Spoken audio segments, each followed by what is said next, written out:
చూడండి, మీరు ఐగుప్తు దేశం నుండి వచ్చినప్పుడు మీ ఎదుట యెహోవా ఎర్ర సముద్రపు నీరుని ఎలాగూ ఆరిపోచేసినో యొర్దాను తీరమునున్న అమోరీయుల ఇద్దరి రాజులైన సిహోనుకును ఒగోకును మీరేమి చేసితిరో అనగా మీరు వారిని ఎలాగూ నిర్మూలము చేసితిరో ఆ సంగతి మేము, ఇదంతా నేను చదివే ఆఖరి మాట మీరు చెప్పాలి, ఆ సంగతి మేము వినేలా ఏం చెప్తుంది, మేము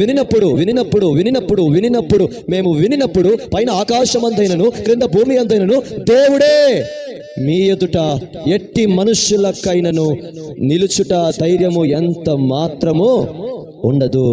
రాహాబు అనే ఒక స్త్రీ ఇలాగ అంటుంది, ఏమంటుందో తెలుసా, మీ దగ్గర ఉన్న దేవుడు చాలా గొప్పవాడు, మీ ముందర నిలబడాలంటే ఏ మనుషులకైనా ధైర్యము చాలదో. ఎవడైనా నిలబడితే వాడు నిర్మూలమవుతాడు, ఎవరైనా నిలబడితే వాడు నాశనం అవుతాడు, ఎవరైనా నిలబడితే వాడు ఏమవుతాడంట, కంటికి కనబడకుండా పోతాడంట. దేవునికి స్తోత్రం. నీ ఎదుట నిలబడిన అది ఎలాంటి పరిస్థితి అయినా సరే అది నీ ముందర నిలిచే ధైర్యం ఎంత మాత్రమో లేదు. ప్రాముఖ్యమైనటువంటి విషయాన్ని అందులో నేను ప్రస్తావన చేయాల్సింది ఏంటంటే, రాహాబు చెబుతుంది, ఏమని చెబుతుంది, నేను మీ దేవుని గురించి విన్నాను.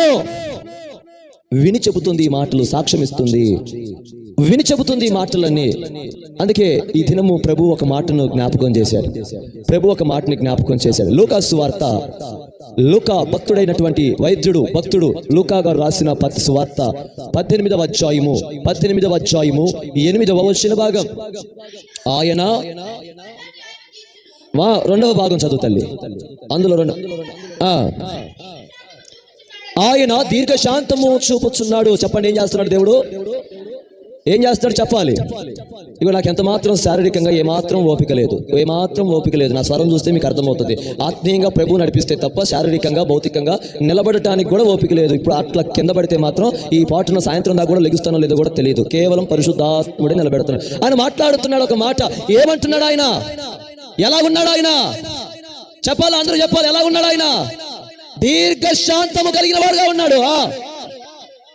మీతో చెప్పుచున్నాను, అయినను మనుష్య కుమారుడు వచ్చినప్పుడు ఆయన భూమి మీద విశ్వాసమును, దేవునికి స్తోత్రం, హల్లెలూయా. ఇదిగో విశ్వాస వీరుల పట్టికలో లెక్కించబడిన రాహాబు అంటుంది, మీ దేవుడి గురించి నేను విన్నాను.